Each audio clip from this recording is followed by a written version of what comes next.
Ladies and gentlemen, I'd like to thank a friend of mine who sent me this story and gave me a lot of details about it. So what I'm going to do is I'm going to try my best to give what we understand as the facts of this story. And please understand that I will have some opinions and say some things about this that may or may not sit well with your sensibilities. But please understand, before we get started, that's what's going to happen. So that is your disclaimer. So I'd like to thank not only Wikipedia, but Saltwire, and also a few other websites on here where I'm getting a compilation of my information from.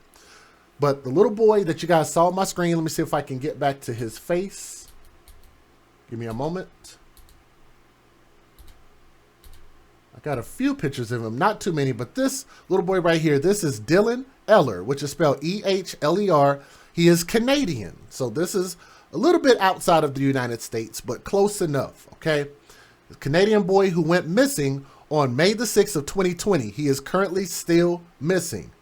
And he went missing while allegedly playing by a river near his house in Truro, Nova Scotia. Okay? He was playing and he went missing. Last seen on Elizabeth Street before his disappearance, which occurred during strict social distancing restrictions at the beginning of the COVID-19 pandemic. Dylan became the subject of numerous news articles, podcasts, and videos throughout Canada. Dylan's parents, by the name of Ashley Brown and Jason Ehler, let me see if I can get their faces up here. I believe this is them. I'm not going to put that out there with 100% certainty, but I think this is Ashley Brown and Jason Ehler, argued that the police response to the disappearance should have been stronger. They also brought to court allegations of cyberbullying, accusing Tom Hurley, who believed that Dylan was killed by someone within his immediate family. Let me say that again. This is not my words.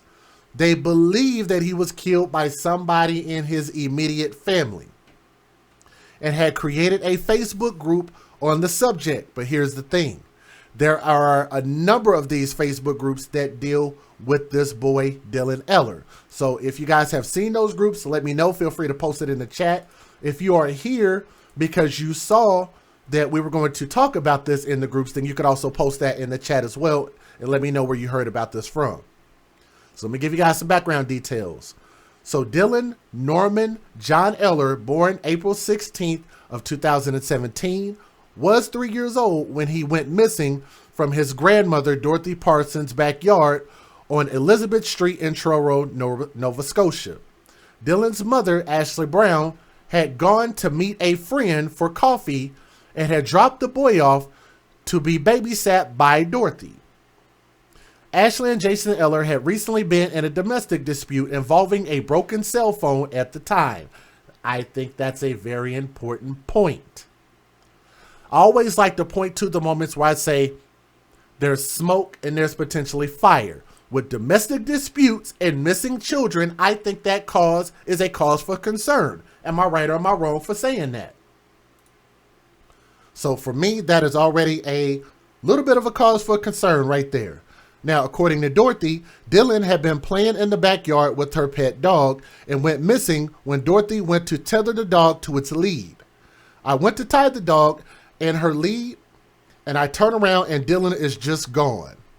Gone. I have no explanation, Parsons claimed, and argued that she believed that somebody had stolen Dylan. Now, police investigators who began looking into this case about 6 hours after Dylan's disappearance. That might be another problem. Let me go back and say that again. The police began looking for Dylan 6 hours after his disappearance. Is that not a red flag? And you'd also have to ask, who do we blame? Who's to blame for that? Is it the police's fault? Is it Dorothy's fault? Or is it mom and dad's fault? I'm not going to call that out just yet, but just thought I'd throw that out there. That's a little bit odd in my personal opinion. 6 hours. Believe that the boy may have fallen into Leper Brook, which fed into Salmon River, which is a big, huge running portion of water in that area. A waterway in Truro known for a strong undercurrent.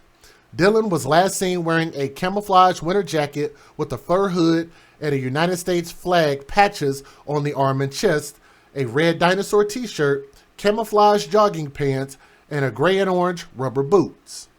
The rubber boots that he was wearing was all that was left of Dylan after the disappearance, having been found in the water by firefighters.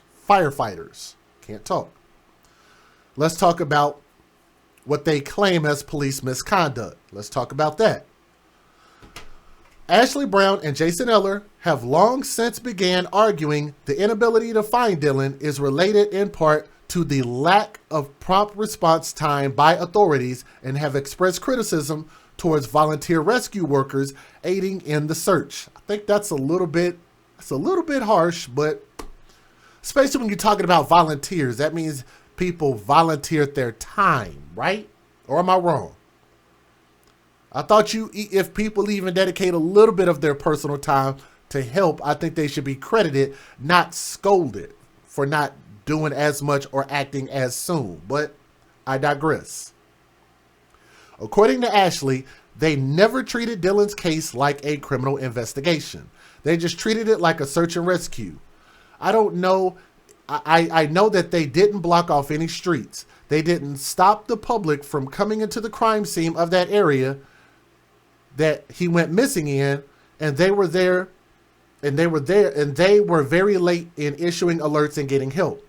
So I think that tunnel vision did play a part in that. Once they found the boots and that was it. Oh, excuse me. Once they found the boots and that was it, that's where they went.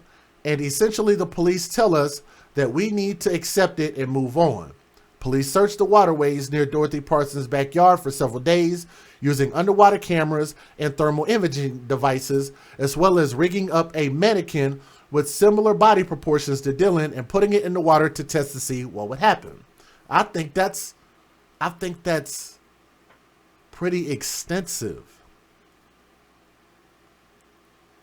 We are live right now. Let me know what you guys think. Some people in the chat are saying the police messed this up. Okay, I understand where you guys are coming from. But I'm still trying to understand where the misconduct comes in, because a big red flag for me is, why did it take 6 hours to get the search started? Hold on, we'll get back to that part here in just a second. After Dylan's disappearance, disturbing videos were discovered posted to the social media platform TikTok by Ashley Brown. One video featured Ashley smoking what we call weed, marijuana, and calling Dylan a MFer to his face. Now, I can't qualify that. Again, I'm getting my information from this website. But they said that the mother was smoking weed and called her son, or called Dylan a MFer to his face. I'm not going to say the word, not trying to get flagged.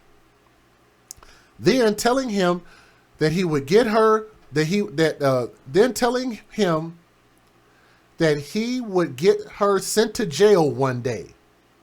Another video had been posted of Ashley singing to the tune, "Do You Want to Build a Snowman" from Disney's Frozen, "Will You Help Me Hide a Body?" Wow, let me read that again. Another video had been posted of Ashley singing to the tune of "Do You Want to Build a Snowman" from Disney's Frozen, "Will You Help Me Hide a Body?" Come on, we can't delay. No one can see him on the floor. Get him out the door before he can decay.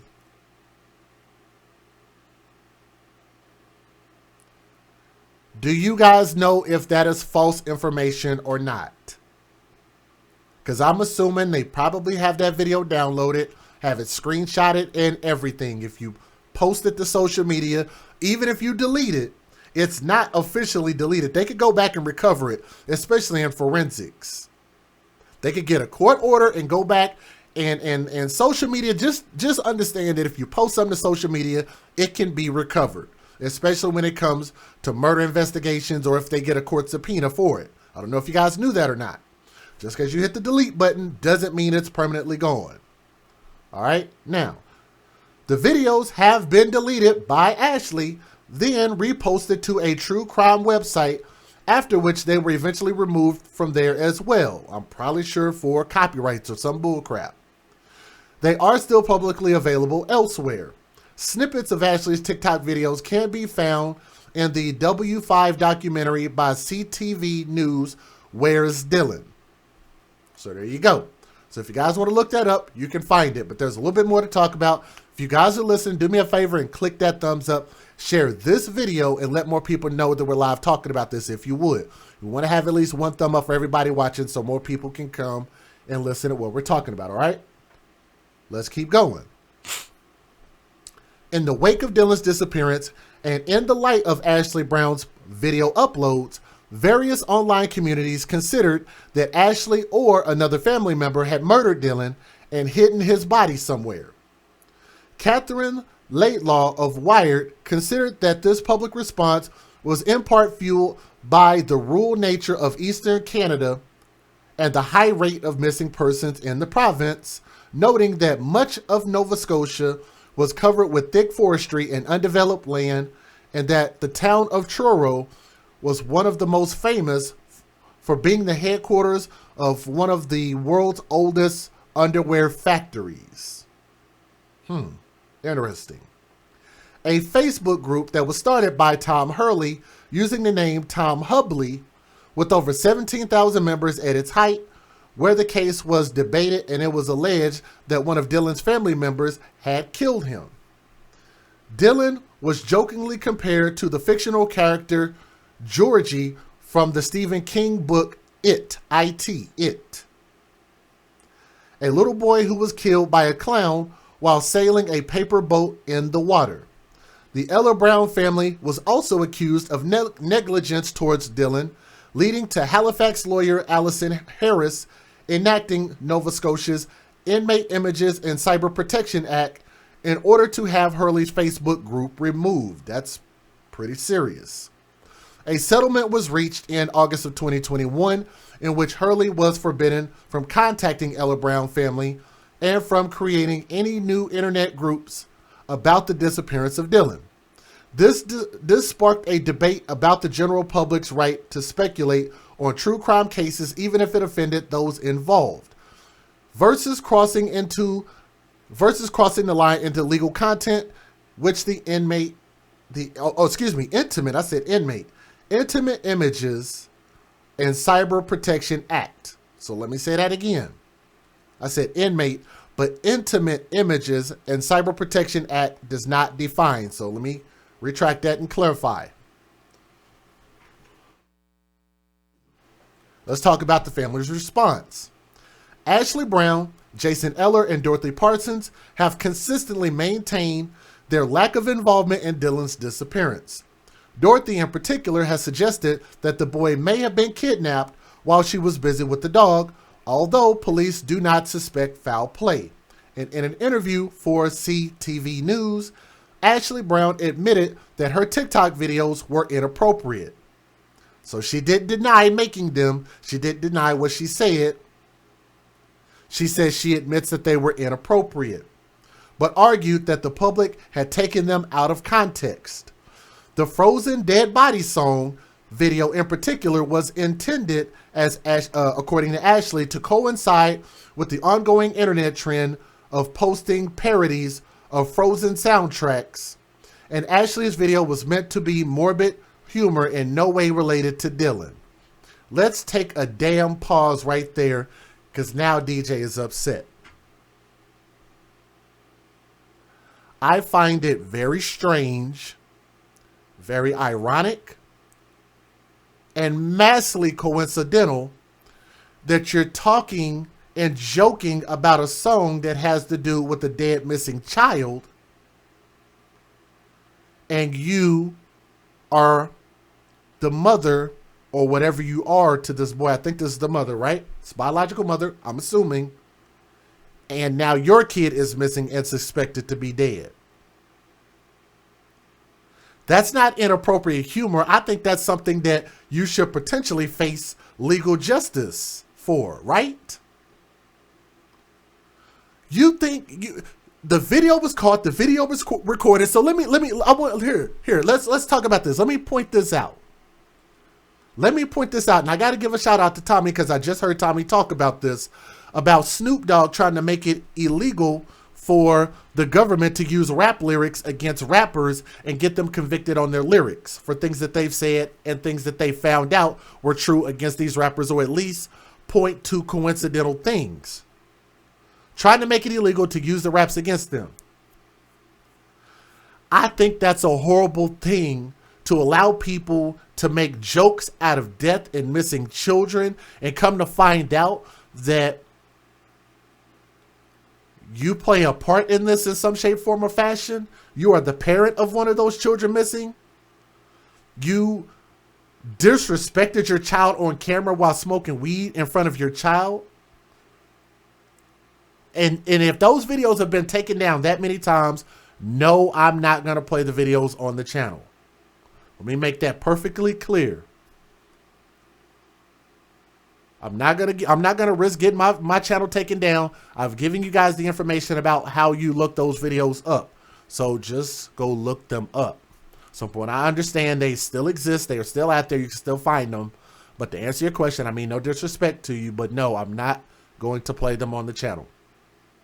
Not gonna do that. But I think that it is scarily ironic that you sang a song and look at what's happening with your son. I just think that in itself should be a crime. But I digress. A year after Dylan's disappearance, the Ehler Brown family placed numerous paper boats in Leper Brook as a form of a memorial to the boy, which the public could join in on. Today was more gathering for Dylan to talk about him and spread awareness, to hold a special moment for him, said Jason Ehler. He would have loved to have thrown boats in the water. Let's talk about this petition.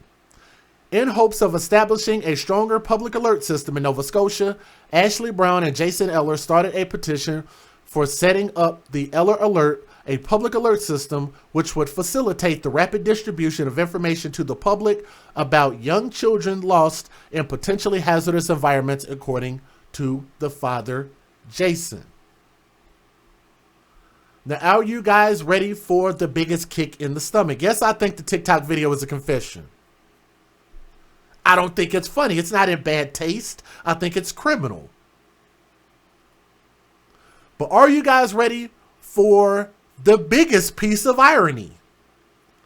Irony so thick you could cut it with a knife. Are you ready? The biological father, Jason Ehler, from what I understand, is currently under arrest. Let me see if I can figure out the actual date. The date, because it says January 12th, but let me make sure. Let me make sure.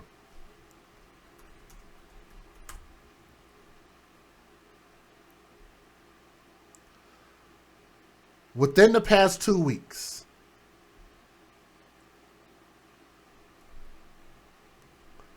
Okay, so police in Truro have arrested a 34-year-old man from Bible Hill, NS, Nova Scotia, and this is according to it. I'm gonna give y'all the news website since everybody is so keen on the damn details. Atlantic.ctvnews.ca. Everybody got that?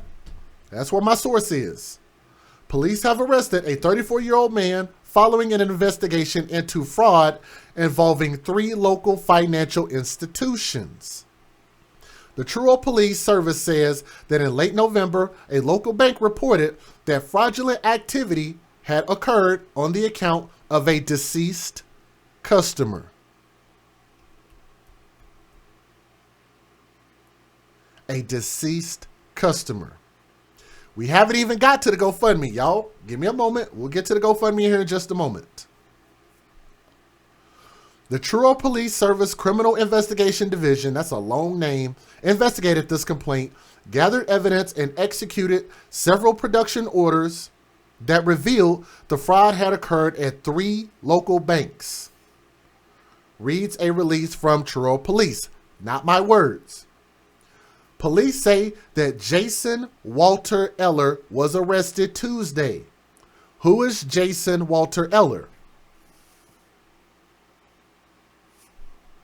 The dad of this little boy that you see on my screen, Dylan Ehler. 3 different banks.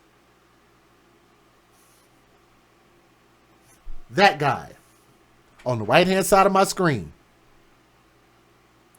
That's according to Atlantic.ctvnews.ca. That's where I got the information from.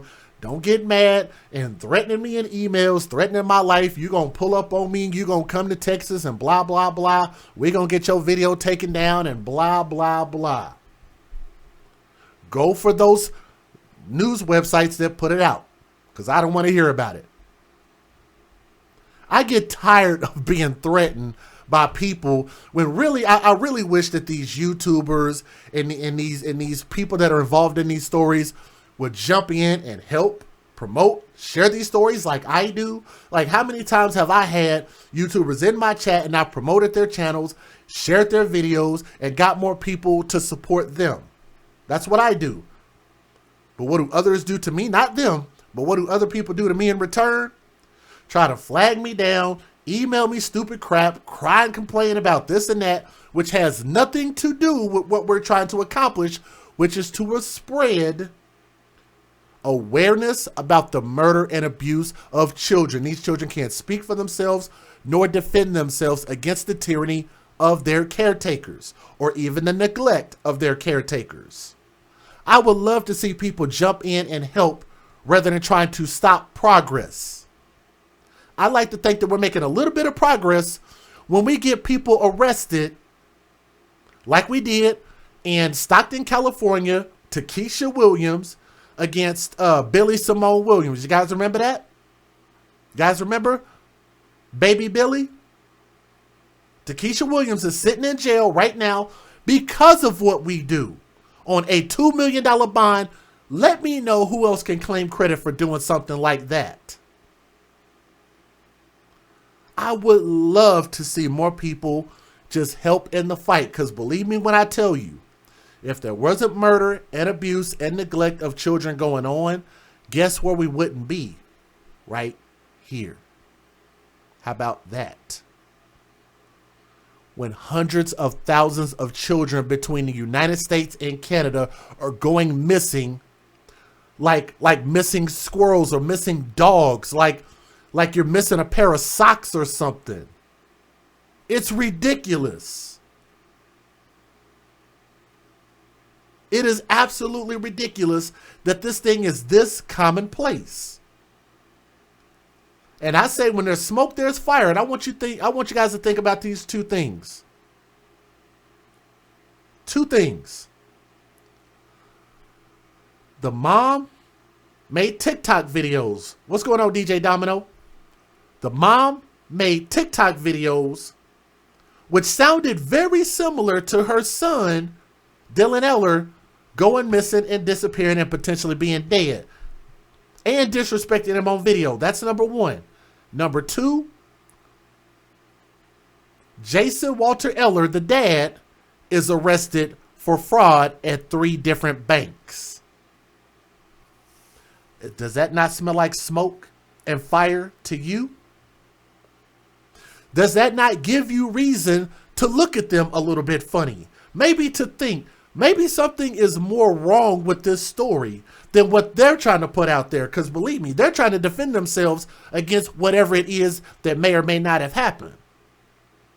It's our job to look at the facts. The facts is those 2 TikTok videos do exist. They are still out there. And the fact that you have Jason Walter Ehler arrested and has been charged with 11 counts of fraud, 11 counts of forgery, and 11 counts of false pretenses, using the identity of a deceased person.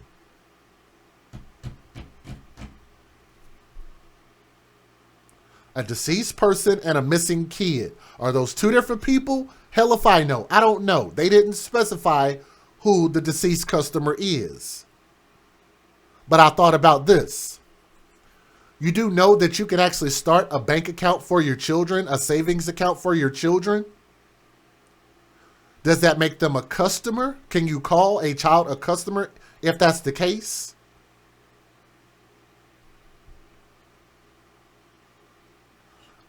We don't have all the answers. I don't know. Just asking. Nonetheless, Ehler is scheduled to return to court on March the 2nd. So that's here in about just over a month, maybe a month and a week. The investigation is ongoing and police say that further charges are anticipated. Let me say that again. 33 charges, yes. The police are saying, not my words, don't go threatening me in emails. The police are saying that more charges are anticipated.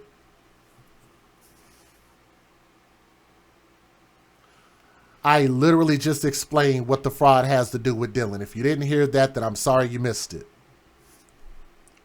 This video has the rewind feature on it. Just rewind the video and listen to what I just said. I thought I was very clear when I said when there's smoke, there's usually fire. I said that it is ironic that there are two TikTok videos disrespecting a child, one, and the other talking about a dead missing child, and then your husband or boyfriend or baby dad or whatever you want to call it, Dylan's dad, being arrested for bank fraud.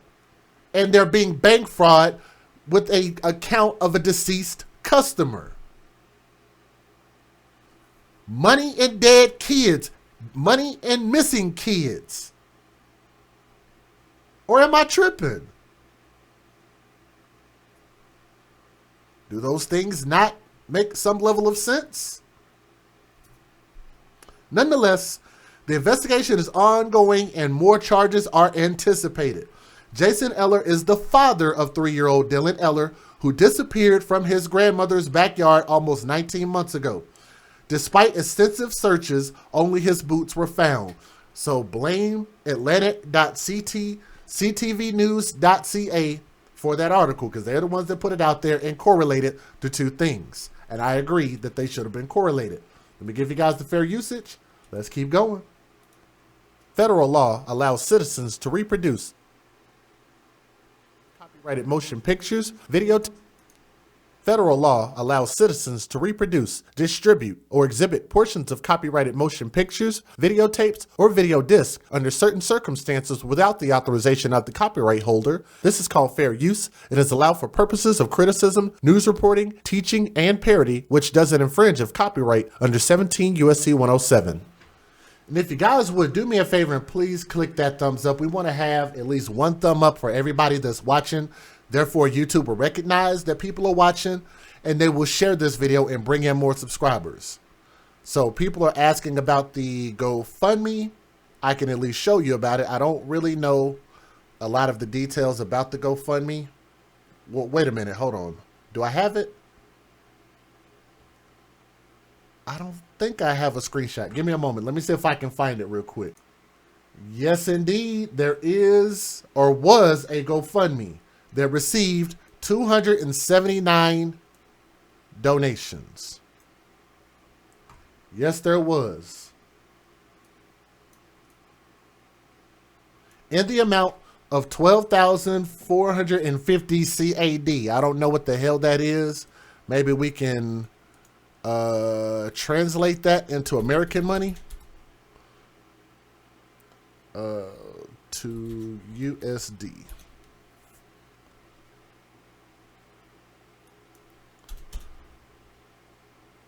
$9,877.58 in American dollars.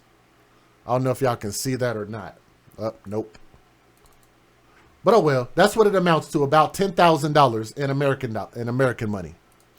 But it shows that this GoFundMe campaign was created by Tracy Perry. You guys can see that. Is organizing this fundraiser on behalf of Norman Brown. They left a little message there. Like I said, they had 279 donors that donated that amount of money. So just to let you know, there was a GoFundMe. Just saying, you don't have a child, you don't have a body, but you have a GoFundMe. But I guess that makes sense. Here are the news videos. Let's get it. Most noticeable difference would be the command post area down by the Salmon River is no longer in play. So we've moved the command post to our headquarters here on Prince Street. So we're operating out of there. 8:30 this morning, Department of Natural Resources helicopter was on scene here with us. We have an officer in the air now with ground search and rescue in the helicopter. We're continuing to work the area of the river, and we've gone further out into Cobequid Bay and down that way. And we do have ground search and rescue from Colchester, ground search and rescue on site as well on the ground. And that's where we are right at the current time. Can you tell us a bit about what areas you're at right now? Sure, yeah. Because we don't see anyone. Yeah. Sure. So we've concluded our work around the original site, and we've expanded that search zone further down the Salmon River toward the mouth of Cobequid Bay, and actually the helicopters out around the bay right now. So we're continuing to fly that pattern back and forth on the river system, and there are searchers that are ready to deploy to those areas as well on foot if required. You expect this to go? This is kind of phase 3. This is our third operational phase for now, and again we are in a recovery mode. So we're going to continue that and until we've exhausted every avenue that we have available. You might start into a different phase tonight. You might start Well, we're in the recovery mode now, so that phase is going to continue until we've exhausted everything that we can possibly do. Yeah. Can you tell us about? I know you guys consulted with the family. Yes. And made the decision to Yeah.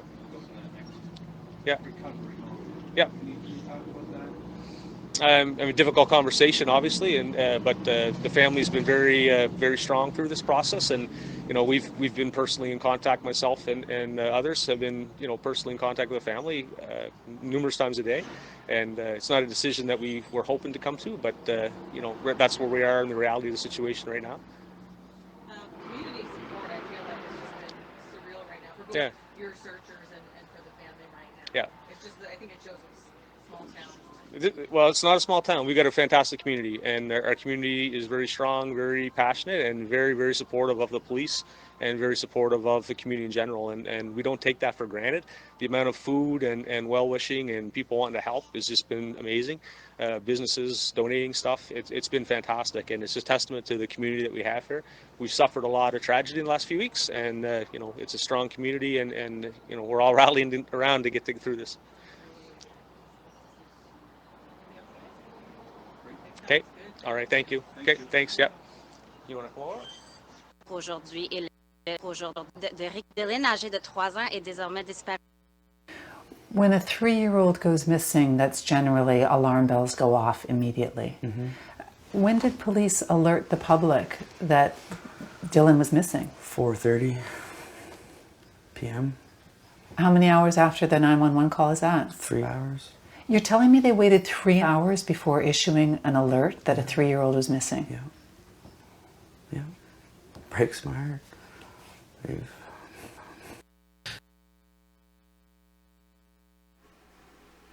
I want to go back, and I want you guys to hear this again. The alert wasn't issued, he said, in 3 hours. Now, I read 6 hours. Let me see if I can go back and read this again.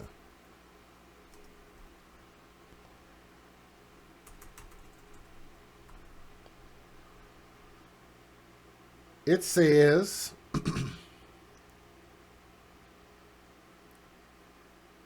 police investigators who began looking into the case 6 hours after Dylan's disappearance believe that he may have fell into the river or the brook. But here they say 3 hours. Listen again. When a 3-year-old goes missing, that's generally alarm bells go off immediately. Mm-hmm. When did police alert the public that Dylan was missing? 4:30 p.m. How many hours after the 911 call is that? 3 hours. You're telling me they waited 3 hours before issuing an alert that a 3-year-old was missing? Yeah. When a 3-year-old goes missing, that's generally alarm bells go off immediately. Mm-hmm. When did police alert the public that Dylan was missing? 4:30 p.m. How many hours after the 911 call is that? 3 hours. You're telling me they waited 3 hours before issuing an alert that a 3-year-old was missing? Yeah. Yeah. Breaks my heart. The parents of a toddler who disappeared last spring are taking their fight against cyberbullying to court. They allege they were targeted with online threats and false allegations about how their son disappeared. And as we hear now from CTV's Sarah Plowman, 10 months later, they say it's still going on. If you're happy and you know it, clap your hands. If you're happy and you know it, clap your hands. Dylan Ehler disappeared in May. The 3-year-old was in his grandmother's backyard in Truro. Despite an exhaustive search, he hasn't been found. His parents say cyberbullying has hindered their search. Of hundreds of people talking bad about you, saying you killed your son or you had something to do with it. How many people are going to want to come and help them family members? They blame Facebook groups, now named in a civil action. The couple hopes the judge will order the groups to be shut down and award them damages under a new cyberbullying law brought in following the death of Rtea Parsons. There are 2 Facebook groups in particular that we're trying to get shut down. Tom Hurley is one of the administrators for one of the groups. I feel bad for them. I really do. But they also got to remember that we're not the only ones doing it. The only reason we're here today is because we didn't hide behind fake accounts like everybody else is doing. Hurley's page has already been taken down, but the couple worries it won't be permanent. Ultimately, they're able to open it and close it whenever they want at this point. And so we're looking for an order that they can't do that anymore. Like I said, I'm sorry that the family is going through that. Our intentions were to try to help them find Dylan and figure out what we can do next and all that stuff there. And it was going good from the beginning. And then something turned somewhere. Dylan's parents would rather be focusing on their priority, finding their son. Find answers or closure or, whatever the case may be. But for me, it's to close it down and to actually try and help this little boy. Because what it's all about is a little boy. The matter is scheduled to be back in court April 6th to set a date for a hearing. None of the allegations has been proven in court. Sarah Plowman, CTV News, Truro. From above and below, dozens of searchers desperately tried to find the missing boy, trying to avert yet another tragedy for Nova Scotia. It was not to be. It's hard for our hearts to mend when we have all these tragedies unfolding in front of us one after the other. 3-year-old Dylan Ehler was visiting his grandmother yesterday afternoon. She got distracted by a dog for only a moment, and then he wandered away. Police found first one of his rubber boots in a brook near the home, then the other further down near the mouth of the rushing Salmon River. Truro and Colchester County are very proud, strong community, very supportive. Everyone rallies together, but we've suffered a great deal of loss in the last couple of weeks. Truro, Colchester County, where the boy was last seen. The same area where the mass shooting took place nearly 3 weeks ago, and where one of the 6 victims of the Canadian Armed Forces helicopter crash called home. Now, this lost toddler. My first thought was, this world's breaking down. The country's attention once again on a region already reeling. It's hard. It's really hard. People felt they had to try to help, some way, anyway. I just thought I'd bring by some dry blankets if they needed them. It's kind of wet out here. Despite the efforts of dive teams, search dogs, helicopters, and dozens of people using drones, thermal imaging, and an underwater camera, police say the search hasn't produced any new clues. Tonight, they switched from a rescue to a recovery operation. My heart goes out to the parents and the family and everybody on the street, really. One family's heartache felt deeply by a province already grieving so much loss. So, Kayla, what have you been able to learn about Dylan and his family? Well, Andrew, this is obviously an incredibly difficult time for this family. I did have a chance to speak with his grandfather this afternoon, though. He described Dylan as just full of energy, loved to run and play. He had actually just turned 3 on April 17th. That's the day before the beginning of the mass shooting here in Colchester County. And, his grandfather talked about that, too, how it has been such a terrible, terrible time here and how it all makes a person feel pretty helpless, Andrew. Yeah, no doubt. Kayla, thanks very much. Now, if you guys don't mind, do y'all mind as we wrap this particular story up, if I share a screenshot with you that I have, hope you guys do not mind. And again, I want you to remember that all I'm doing is sharing the information that I have in front of me, and I can give you my sources.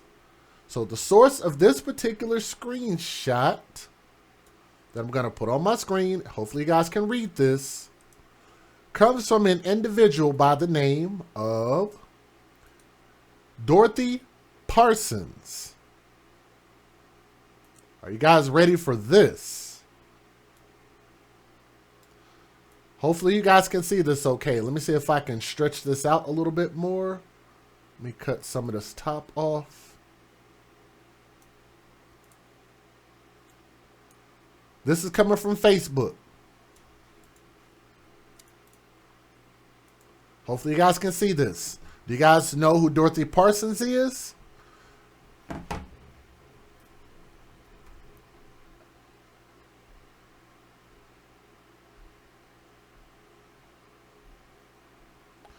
Dorothy Parsons, from what I understand, she is the grandmother. Let me make sure I got that right. The grandmother put a post out on Facebook blaming Jason for what happened to Dylan, even though she was the one who allegedly had him when he went missing. She wrote, as of 15 hours ago, from what I understand, that's it. I had enough of this, and you guys can see what it says on the screen. You want to trash me online and point your finger at me. Why don't you finally come clean and tell people what you did with your son? Where are you and your lackeys hiding him?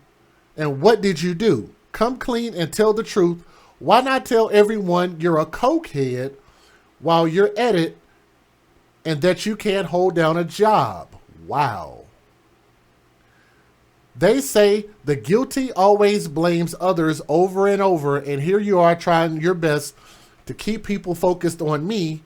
You have been hard at it, pointing at me for the last year, and I'm done with you.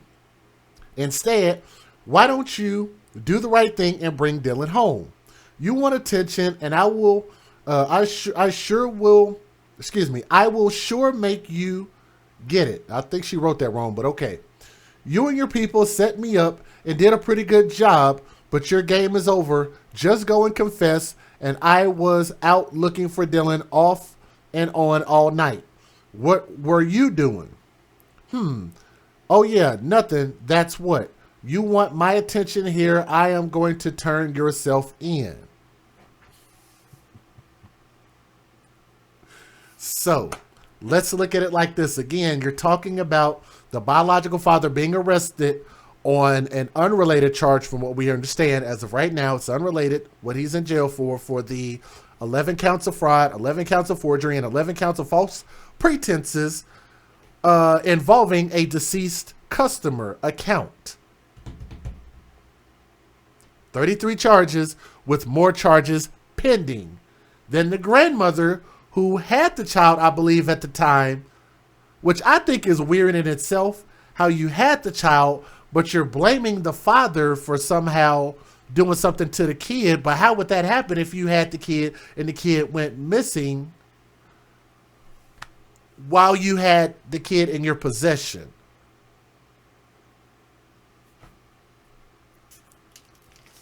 That makes, I don't know. Can y'all make any sense out of this?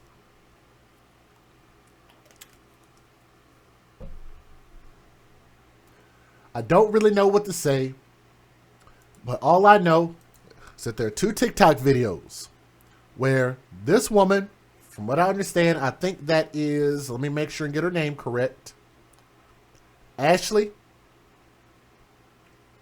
Brown. I don't know if that's Ashley Brown or not. I don't know. So I'm not going to say that that was her on the picture.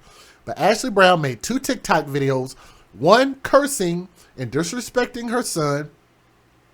The second video, creating a parody song, singing a song about a dead child. I think we can be safe enough to say that. Second thing that I think is a red flag is that the biological father is arrested for a money issue involving a bank and an account of a deceased customer. And then a big old GoFundMe being put up on top of that. Like, who are they going to give the GoFundMe money to? Who gets the GoFundMe money? And why would they get the GoFundMe money, especially when you don't have the body of the kid? How does that make any sense? But people continue to act like they don't understand my message about GoFundMe. I don't even want to talk about the ridiculous stuff that people send me. I actually posted one example in my community tab. So if y'all want to go to the community tab on my channel and see what I'm talking about, it is insane the type of stuff that people post in these GoFundMe accounts. But I continue to say that just to raise awareness. So hopefully the people in Canada, hopefully the people in Nova Scotia will understand my message, because I think a lot of people in America do understand my message, but a lot of people, I'll say a handful, don't.